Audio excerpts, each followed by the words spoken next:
Okay, magandang araw po sa inyong lahat at heto na po, pag-uusapan natin itong kumakalat na picture, no?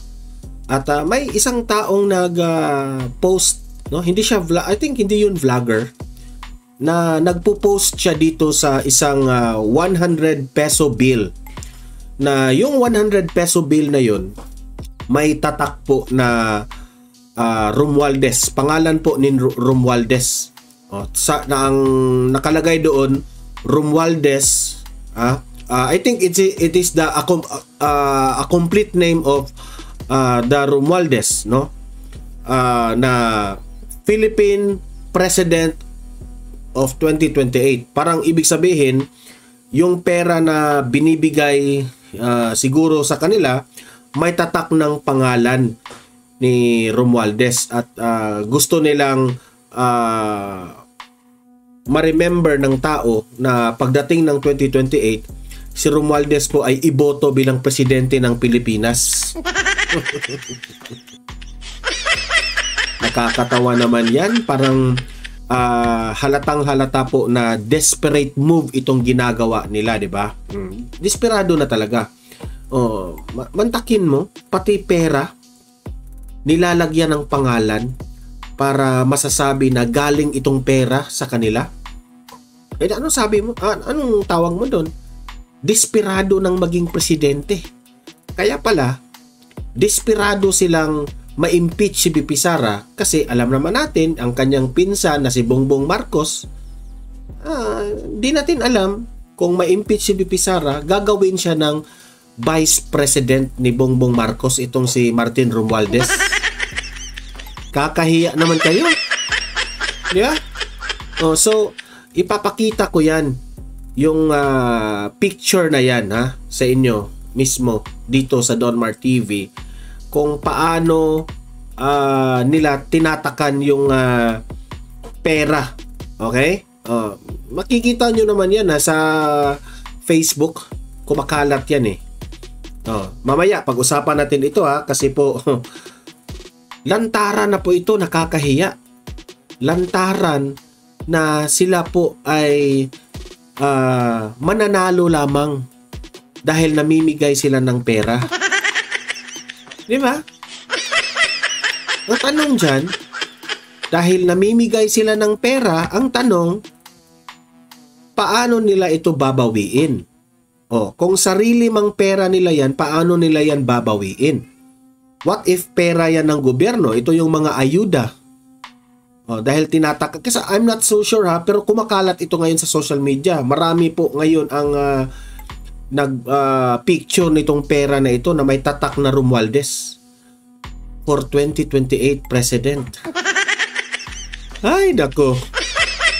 Ano kayang mangyari sa bayan natin kung siya na ang magiging presidente? Kawawa sigurong Pilipinas, no? Mamaya ay papakita ko yan. Itong pangalawa nating pag-uusapan. Itong si Attorney Vic, wala pa ring tigil, okay? Na ipamulat sa mga taong bayan na itong administrasyon ni Marcos, na dati itong kaalyado ng mga Marcos itong si Attorney Vic, pero ngayon ibinubulgar niya na para malimutan itong BICAM scandal na nangyaring blank items na ito, para malimutan ng taong bayan, dinadivert nila sa issue ng impeachment ni VP Sara. Okay? Pero believe ako dito kay Attorney Vic Rodriguez kasi po focus lang siya sa kanyang layunin na talagang dapat managot po ang House of Representatives at si Martin Romualdez kung sino po ang nag-fill in the blanks dito sa BICAM blank items na ito. Diba?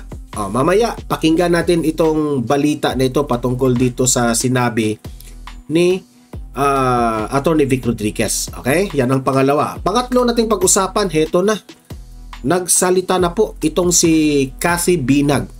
Kilala naman natin si Cathy Binag ang kanyang ex-partner niya na dati ring kaalyado ni Bongbong Marcos. Ngayon, parang kumakampi na po itong si Cathy Binag sa ginawang pang-aabuso na sa mga vloggers itong House of Representatives. At hindi po mapigil-pigil itong galit at umiinit itong si Cathy Binag dahil nga wala sa hulog ang House of Representatives. Sa totoo lang. So mamaya ha, pakinggan rin natin, no? Pakinggan rin natin itong si Cathy Binag patungkol po dito. Okay? Okay, so bago natin ito itatalakay yung tatlong topic natin ngayon, help me po muna na i-like at saka i-share itong ating video para guys kakalat ito sa taong bayan. Okay, marami po ang makaalam sa katotohanan. Sabay-sabay muna tayong mag-like and share sa Don Mar TV. 1, 2, 3, go. Ayan, thank you. And also guys, sa mga bago pa lang dito sa aking channel sa Don Mar TV, mag-subscribe na po kayo para updated kayo lagi sa mga hot issues sa politika. And at the same time, yung mga cellphone ninyo, kapag nakasubscribe kayo sa akin, ma-notify yan kung meron tayong bagong uploads o nagla-live na tayo. Okay? So, importante yan. Subscribe na lahat, sabay-sabay.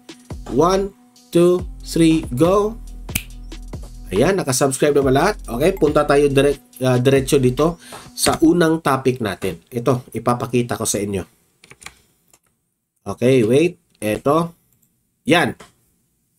Ito yung kumakalat sa Facebook. Okay, at sa Twitter din. No, not Twitter. Wala na palang Twitter. Anong tawag doon? Instagram. Kumakalat ito. Ito, nilakihan ko lang. I hope makikita nyo ha. Yan, that is a 100 peso bill. Pera po yan ng the Philippine money. 100 peso bill. Kung merong mga netizens na nakatanggap nito. Okay, I don't know saan galing to. Ito ba'y ayuda? Ito ba'y vote buying? Ito ba ay sa AX? Ito ba ay sa AKAP? I don't know saan ito nanggaling. Pero marami na po ang nagpo-post sa social media nito. Baka sabihin nyo, fake news na naman yan, Don Mar. Kasi post ka ng post. Hindi kumakalat na ito sa social media. Kaya ngayon ako, sa totoo lang, nagtatanong ako ngayon.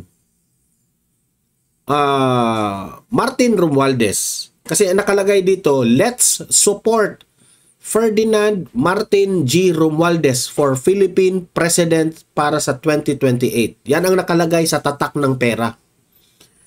Okay? Gusto kong tanungin, si Martin Romualdez dito, ito po ba ay galing sa inyo? Di ba? Kasi kung baka gawa-gawa lang to, okay, I want to be fair here ha. Gusto kong patas tayo dito magbalita. I want to be fair here kung itong pera na ito ay galing ba talaga ito kay Martin Romualdez. Ayan, nilakihan ko ha. Picture ito ng netizen. Meron ring nag-vlog dito ha, na talagang nakatanggap siya. Kung mababasa nyo, I hope nababasa nyo, let's support Ferdinand Martin G. Romualdez for Philippine President 2028. Okay. So, wala pa namang ibinigay na statement si Romualdez patungkol dito. Pero si Romualdez, kilala po si Romualdez sa kanyang ayuda program. Di ba? Kilala siya dyan. So, ngayon, gusto naming malaman. Ganit, kung ito Romualdez Martin Romualdez, kung ito po ay totoo na galing ito sa inyo, galing ito sa mga sekretaris nyo ba? Bakit kailangan yung tatakan? Ito I'm speaking kung ito man ay totoo na galing sa kanila, sa kampo ni Romualdez.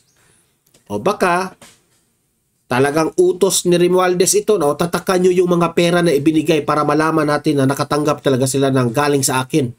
Ganun bang ibig sabihin? Kasi kung fake, ito, paninira lang ito sa mga Romualdez, na kayo, lumabas na kayo, i-explain nyo ito. Okay? Paki-explain dito. Ito yung komento ko ha, ito yung reaction ko. Kung sakasakaling ito ay galing kay Romualdez talaga, bakit kailangan yung lagyan ng pangalan ang pera na ibinibigay niyong tulong? Kahit galing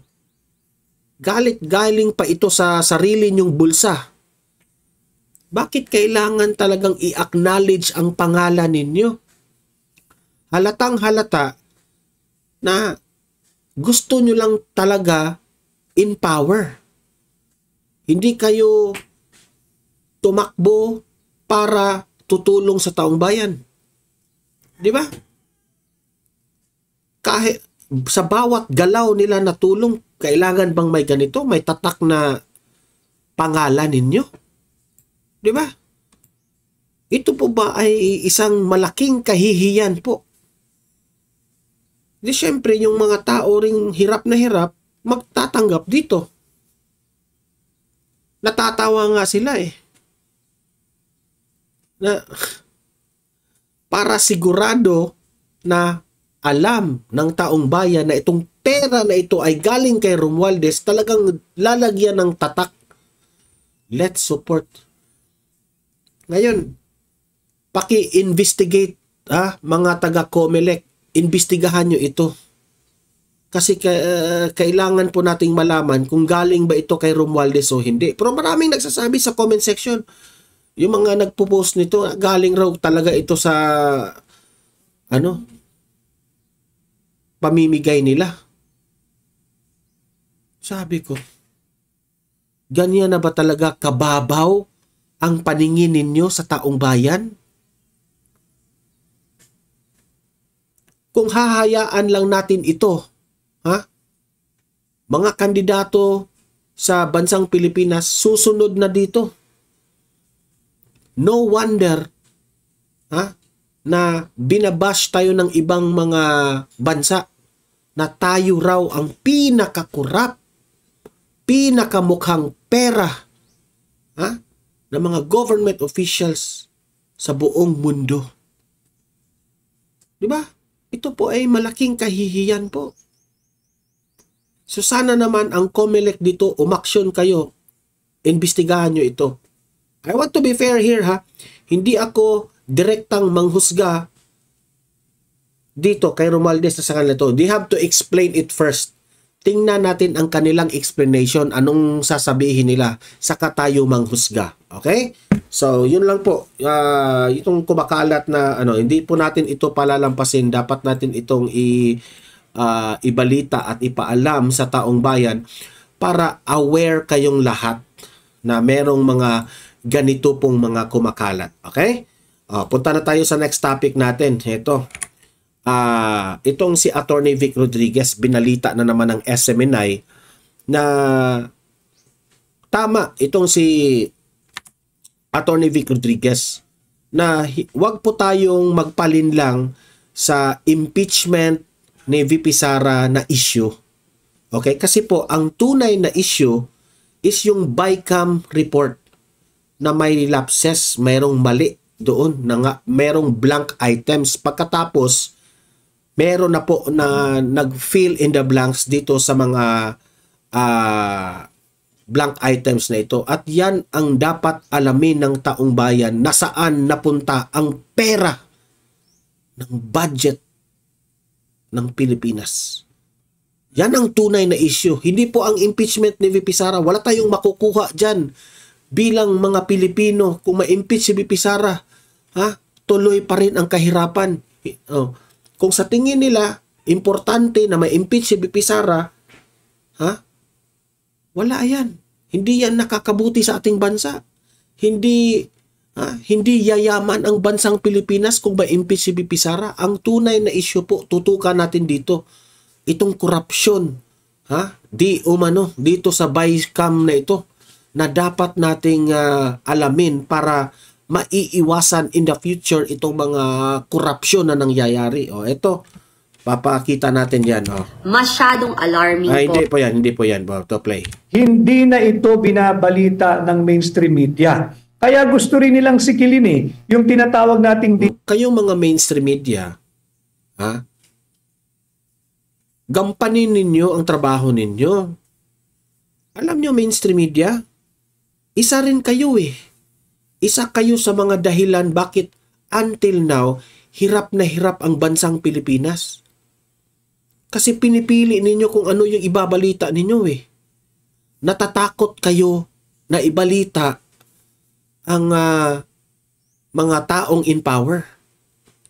Bakit? Nung panahon po ni former President Duterte, bakit? Halos galaw ni Duterte, nakaabang kayo sa kamalian. Pero ngayon, sobrang daming mali po itong administrasyon na ito pero hindi nyo ibinabalita. So may responsibilidad po kayo sa bansa natin, sa bansang Pilipinas, na magbalita kayo kung ano talaga ang nangyayari. Kawawa naman ang mga Pilipino na hindi nila alam. At isa sa mga mainstream media po nakaabang ang taong bayan. Kasi hindi po namin kaya, kaming lahat ng mga vloggers, na kami lang ang magbabalita sa katotohanan. Merong iba, yung mga old school na mga taong bayan, umaasa pa rin sa mainstream media, especially yung mga kababayan natin na sa TV lamang po nanonood ng mga balita. Diba? So, gampanan nyo ang yung trabaho. Nakakahiya naman kayo mainstream media. Kung hindi kayo sip-sip, pera-pera lang ang labanan dito. Oh, mukhang pera na ba lahat? Tatanong lang tayo. Kung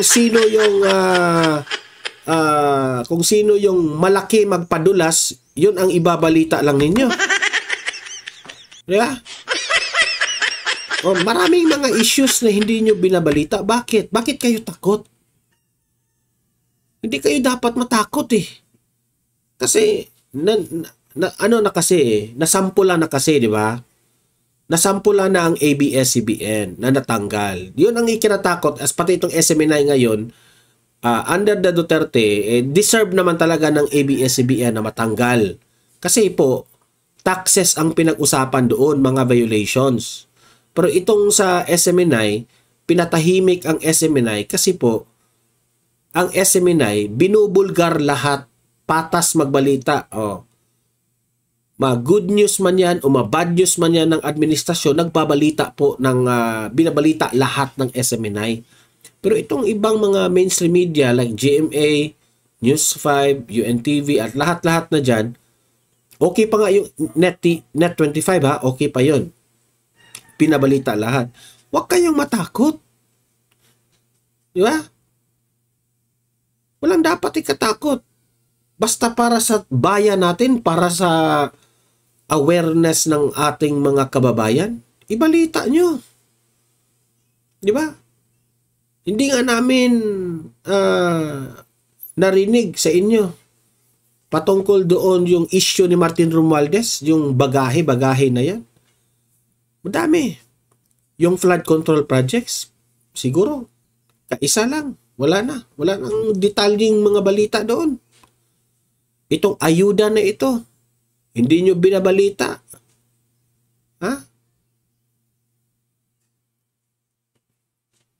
Digital media, bakit? Kayo na lang nagbabalita ng totoo eh.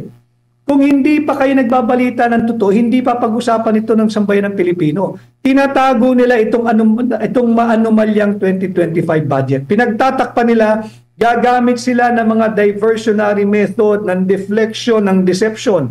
Kakasuhan si Vice President Inday Sara Duterte ng impeachment. Bakit? Para pagtakpan itong anomalous 2025 budget. Kakasuhan ng inciting to sedition and unlawful utterances si Pangulong Duterte. Bakit? Talagang higit na malaking storya pag sinabi mong President Rodrigo Roa Duterte. Malaking storya talaga pag sinabi mong Vice President Inday Sara Duterte. Ito lang mga storyang ito, itong mga pangalang ito, ang kayang magtakip sa higit na malaking storya ng anomalous 2025 budget. Kaya yan ang ginagawa nila.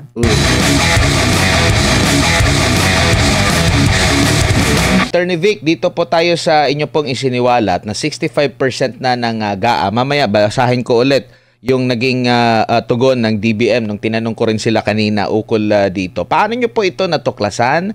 Ano po dapat ang take dito ng taong bayan pag ganito pong klase ang galawan na 65% agad ng GAA or budget sa 2025 abay nagamit na, na-release na.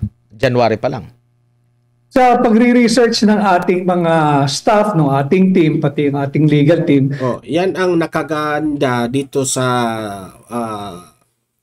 team nitong si Attorney Vic Rodriguez kasi po hindi po sila basta-bastang umaatake.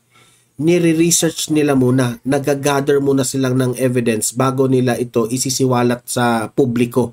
Okay? Good job dyan.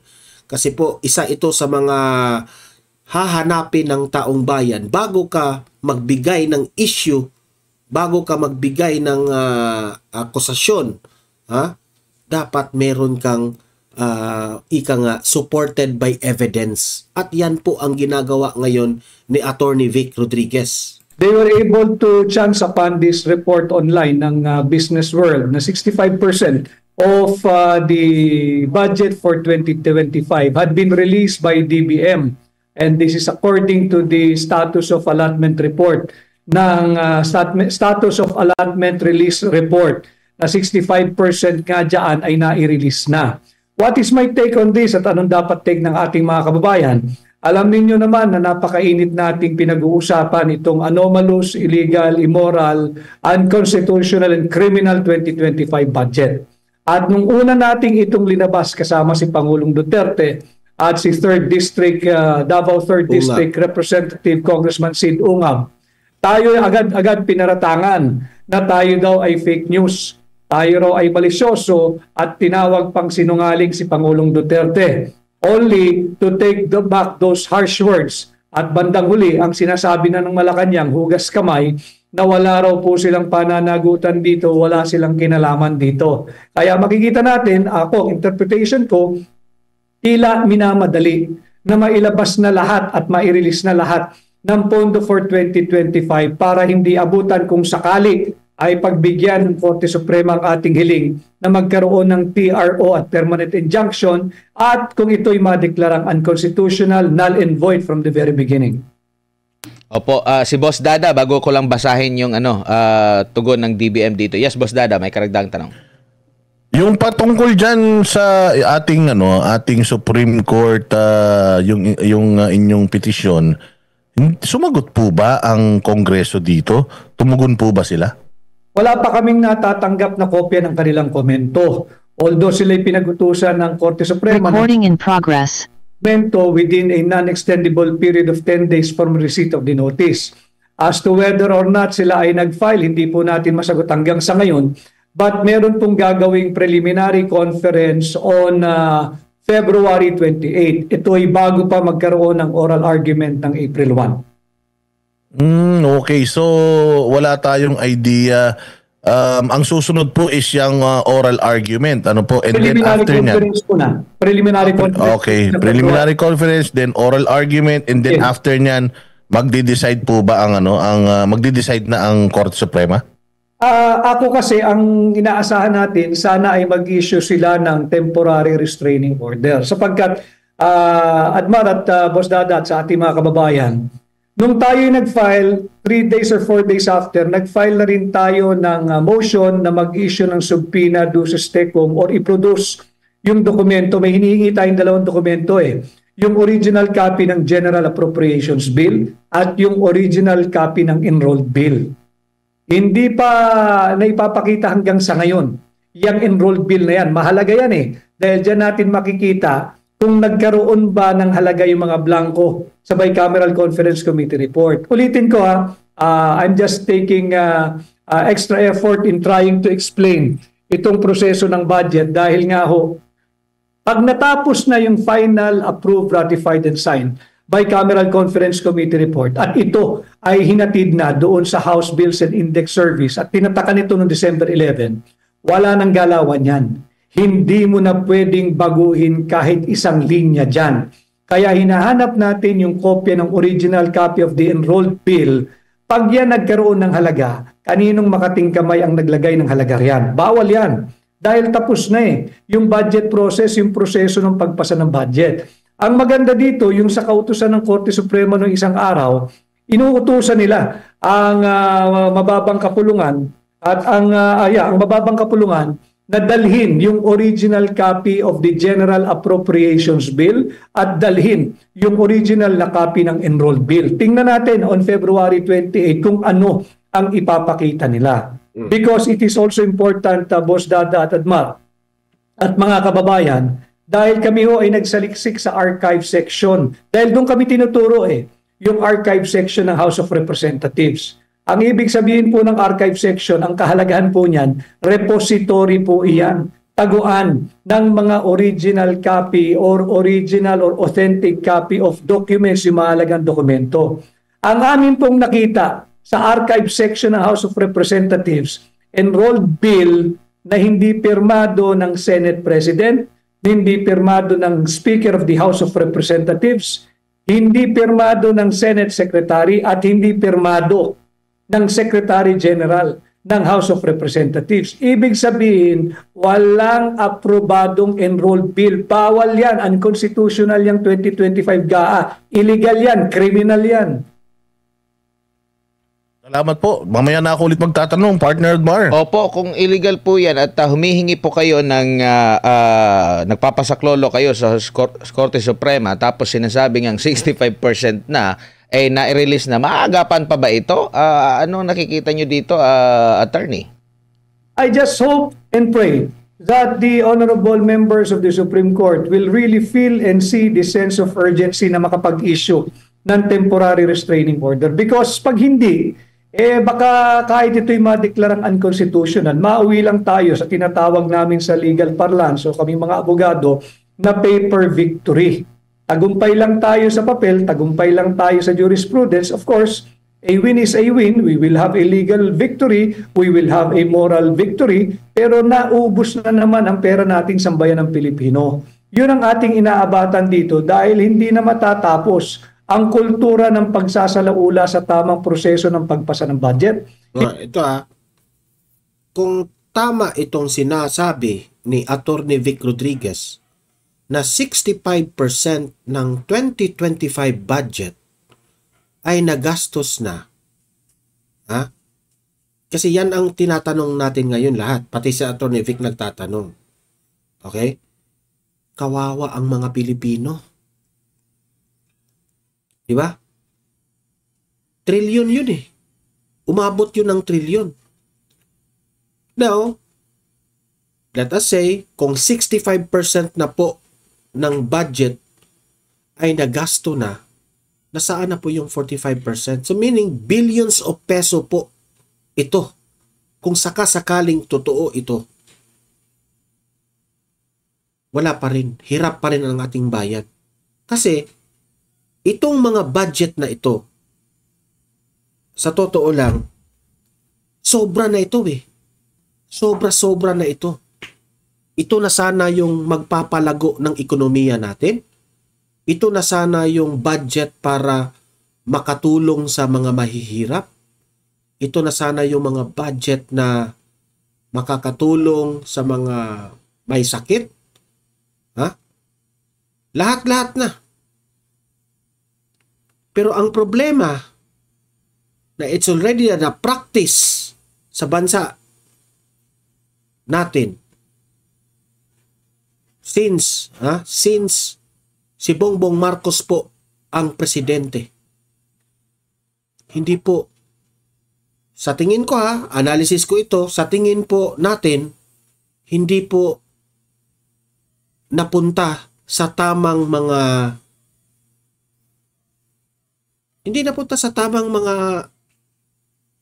allocations doon. Di ko lang alam kung kinurakot ba ito o kailangan nilang gamitin itong pera na ito para mananatili sila sa pwesto nila for the upcoming election. Pamimigay nila ito sa tao. Parang front lang ba? Kaya nakaka-alarma po, nakakagulat po itong mga revelasyon ni Attorney Vic sa sitwasyon natin ngayon sa Pilipinas. Kaya ito lang talaga ang masasabi ko sa inyo, taong bayan. Boboto pa ba kayo kay Bongbong Marcos ang kanyang mga line-up yung mga senador nila, boboto pa ba kayo? Harap na harapan na po tayong naghihirap. Harap-harapan na po tayong binabaliwala nila yung malalaking problema natin sa bansang Pilipinas. Tapos iboto na naman natin sila. Itong mga supporters ni Bangag, ni Tambaluslos, nagtitiis kayo dito sa gobyerno natin na sobrang hirap. Yung mga OFWs nga ayaw nang umuwi dito sa Pilipinas. Tapos ang tao, dinadala lang nila sa mga ayuda-ayuda na yan. Kawawa yung mga taxpayers, yung mga tunay na mga taxpayers, kawawa sila. Nagre-reklamo.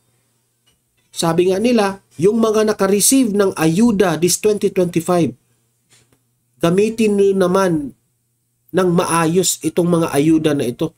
Dahil pinaghirapan yan ng tao, ang tax nila. 65% ng 2025 budget, ang tanong, nagastos na ba ng administrasyong ito? Nasaan na yan? Hindi na matatapos ang pagsasalaula sa ating saligang batas at hindi na matutuldukan ang kultura ng korupsyon, lalo na ngayon sa administrasyong ito.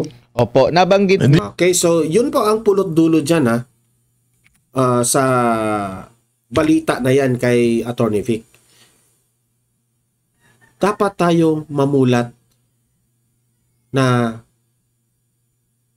bakit ang mga kumakalat ngayon na issue, ang ini-emphasize nila ang impeachment ni VP Sara. It's very clear and it's very obvious, pamumulitika pa rin ang kanilang inuuna. Dahil natatakot sila na mapresidente si VP Sara sa 2028. Kaya i-impeach nila kasi hindi na pwedeng makatakbo si VP Sara. Di ba? Kung magtagumpay sila dyan sa impeachment ni VP Sara, anong mangyari? Napag-iwanan na ang problema ng bansang Pilipinas. Tapos heto pa, itong BICAM na ito yung magpapalugmok sa atin. Kung sakasakaling totoo itong mga kabalastugang natuklasan ni na former President Duterte, kawawang-kawawa po ang bayan natin. Now, this is the time. 2025 election, babawi tayo mga Pilipino. Do not vote dito sa alyansang Bagong Pilipinas. Kasi yan po is, sa aking own opinion, budol part 2 yan. Budol part 2 yung alyansang Bagong Pilipinas. Ayaw na nating pabudol. Enough na 3 years tayong binubudol sa mga promises. Huwag tayong bumoto. Straight vote for PDP laban, guys. Parang awa nyo na. Para sa bayan natin. If gusto nyo talagang may malasakit ang mga leaders natin sa bansang ito. Eto. Para malinlang ang taong bayan, isa sa mga factors na ang taong bayan po ay gising na. Gising na sa katotohanan ang taong bayan dahil sa mga vloggers na kagaya ko. Kaming mga vloggers, kami lang po ang mga nagdi-deliver ng balita na may sarili po kaming opinion. Walang nagko-control sa amin. Libre kaming makareact sa aming opinion na wala po kaming walang nag-control sa amin kung ano yung opinion namin. Sometimes nga kaming mga vloggers magkaiba yung aming opinion. 'Di ba? Hindi siya sang-ayon, sang-ayon ako, hindi, magkaiba-iba talaga. Yan ang nakagandahan eh. At kayong mga audience, kayo na ang pumili kung saan kayo maniniwala dito sa mga vloggers na ito. Di ba? So ngayon, isa ito sa mga nag-raise ng concern dito kay Cathy Binag. Dahil napakinggan po ni Cathy Binag kung ano pong nangyari sa House of Representatives na para pong ginigipit talaga itong mga vloggers. Kasi gusto nilang patahimikin eh. Gusto nilang takutin itong mga vloggers na ito para manahimik sa katotohanan. Parang awa nyo na House of Representatives. Kami na lang yung natitira, mga vloggers, na nagsasabi po kung ano yung tunay na mga nangyayari sa Pilipinas natin. Tapos, gusto nyong pag-usapan yung tax ng mga vloggers? Ang laki-laki ng mga tax namin. Nagbibigay kami ng malaking tax. Yung sweldo namin galing sa YouTube, sa Facebook, kinakaltasan na po yan ng tax. Sobrang laki. Hindi kayo naawa sa amin. Ang laki-laki ng mga tax namin. May tax pa kami doon sa labas ng bansa kasi may sarili sila doon eh. Yung aming ang nagsweldo sa amin, ibang bansa, may tax kami doon. Tapos, may tax rin dito sa Pilipinas. Tapos, gusto nyo pang taksan kami ulit pa talaga? Parang tatlo na yung triple dead na kami dyan. Ito yung tamang yes. Malaking kita yung mga vloggers, yung mga malaking views. Pero pinaghirapan nila yun. Hindi kami kagaya ng iba dyan na nagbibenta ng bawal na gamot. Hindi kami kagaya ng iba na nag-smuggle. Yung mga negosyo na mga illegal. Aming trabaho, mahirap. Kami yung researcher, kami yung cameraman, kami lahat. Kami lahat. Tapos gano'n na lang ang tingin nyo sa vloggers? In small time nyo? Kaya itong si Cathy Binag, I can understand bakit sobrang galit niya dito. Ito. Pakinggan po natin si Cathy Binag. Masyadong alarming po yung nangyayaring pagda-down ng mga social media platform ng mga, di ba, alam mo sa politika, lahat naman yan may kalaban, di ba? So, ang nagiging problema natin right now is hindi nagiging patas ang laban, di ba? Ang nangyayari sa atin right now is nilalamangan yung mga tao. Tinatanggal yung maiingay na nagsasalita sa mga nangyayari sa ating bayan. Alam mo, okay lang kung yung dinadown or tinatanggal na account ay mga peke. Peke ang pinopost, hindi makatotohanan. But sa aking pananaw at sa aking opinyon, ang mga dinadown na account ay mga nagsasabi lamang ng mga katotohanan based sa nakikita natin sa mainstream media na pinapalabas. Yung isa na lang is yung mga hearing natin sa House of Representatives. So, doon, kung ano yung pinopost nila, binabase lang nila doon sa mga nakikita natin sa mga news. Hindi naman sila nanguhula or hindi naman sila nagsisinungaling. Ako na ho ang nagsasabi sa inyo na ito lahat ho ng mga pinupost ng mga karamihan ho doon ay kababaihan. Yung mga babae hong yan ay mga professional na may mga sariling mga trabaho, may mga anak at may mga pamilya. Mga disenteng babae. Hindi ho sila magnanakaw. And karamihan ho sa kanila kasi nakilala ko ho sila. Ang karamihan ho sa kanila ay hindi ho nagmo-monetize diyan sa kanilang mga ginagawa. Alam mo, sa totoo lang, kahit naman nagmo-monetize sila, trabaho yun. Tsaka, yun ho ang kanilang racket, ika nga. Basically, sabi ko nga, batuhin nyo ho ng bato sino man sa tingin nyong hindi kayo makasalanan. 'Di ba? Ano yan cast the first stone kung sa tingin mong wala kang kasalanan. Kung sa tingin nyo ho rin, katulad dyan sa House of Representatives, kung sa tingin nyo na may kasinungalingan at walang basihan ang mga pinupost ng mga tao or sa social media, kasuhan nyo ho. Ganun lang kasimple. Yung isa pa ho na aking panawagan sa House of Representatives. Diba? Pareha kami ng pananaw ni Cassie Binag. Dati ko nang sinabi na dati na itong hiniring sa Senado. Pinatawag si Thinking Pinoy. Ang daming pinatawag na vlogger. Si Namoka. Si Trillanes pa nga yung, di ba? Yung nag-hearing doon. Yan. Kung hindi nyo nagugustuhan ang isang fake news na ginawa ng isang vlogger, kung lumabag siya sa ating batas, cyber libel, kung ano ba, kasuhan nyo. Kasuhan nyo.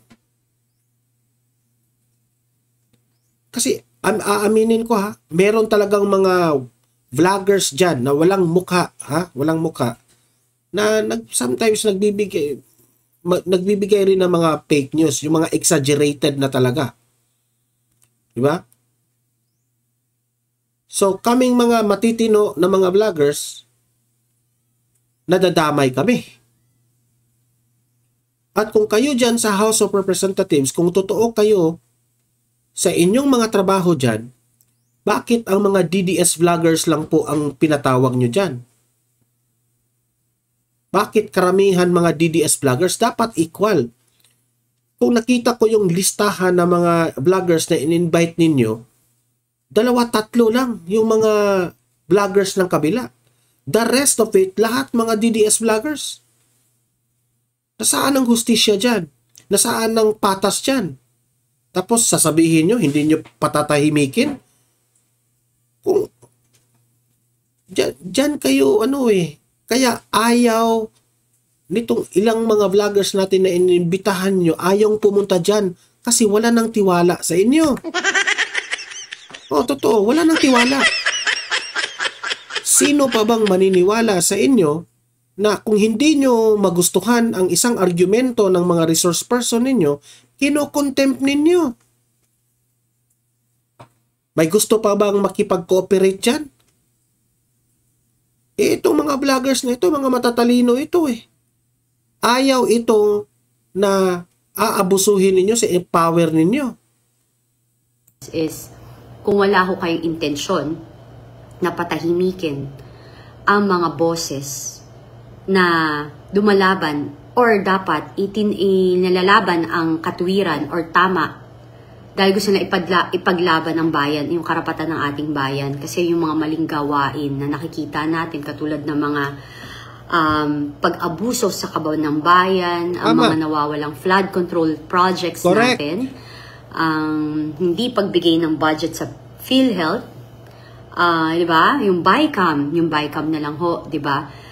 BICAM, we call it BICAM scandal kasi scandalous naman talaga yung dating nun na napirmahan ng ating presidente, na nung dumating sa ating presidente, na-fill in na yung blanco dun sa BICAM. Correct. Na hindi lang naman ang anti-admin ang nagsabi na may mga blanco dun, kundi meron ding kumukontra sa Duterte. Okay, ayaw ko nang tapusin yung kay Cathy Binag na vlog kasi na-explain ko na yan sa inyo, di ba? Na vloggers ngayon ang inaatake nila. Vloggers, inaatake. Impeachment trial ni VP Sara, yan ang issue nila. Pero, ang tunay na issue ngayon, sa sobrang daming problema ng bansang Pilipinas, itong mga impeachment na ito, itong mga vloggers na ipinatawag na ito, wala ito sa kalingkingan. Hindi po ito solusyon sa problema ng Pilipinas natin. Vloggers, kung mawala lahat ang mga vloggers, paano na yung mga problema natin? Yung nagmamahalan ng mga pagkain natin, mga bilihin, pang-hospital, walang infrastructure project. Sobrang late na tayo sa ibang bansa, sa totoo lang. Late na tayo. Yan ang tandaan ninyo. Okay? Sobrang, yung ibang bansa umuunlad na, pero ang bansang Pilipinas papabagsak na. Tingnan nyo yan. Grabe. nakakagalit at naaawa tayo sa mga kababayan natin. So guys, maraming salamat sa panonood. Mag-comment, mag-react po kayo sa mga pinag-usapan natin ha. Tuloy ang usapan natin sa comment section. Don't forget guys, i-like at saka i-share itong video na ito para marami po ang makarinig. Okay? And mag-subscribe na po kayo kung bago ka pa lang dito sa aking channel ha. Importanteng mag-subscribe lahat ha, para updated. At meron tayong pangalawang channel natin ha. Ang pangalawang channel natin ay Don Mar TV Balitang Totoo. Meron po tayong mga ina-upload doon na hindi ko ina-upload dito sa ating main channel ha. So kailangan din kayong mag-subscribe doon, Don Mar TV Balitang Totoo. Okay? So guys, maraming salamat. See you in my next video. See you in my next live. Have a great day, have a great night. God bless po sa ating lahat. Mabuhay ang Pilipinas. Bye-bye.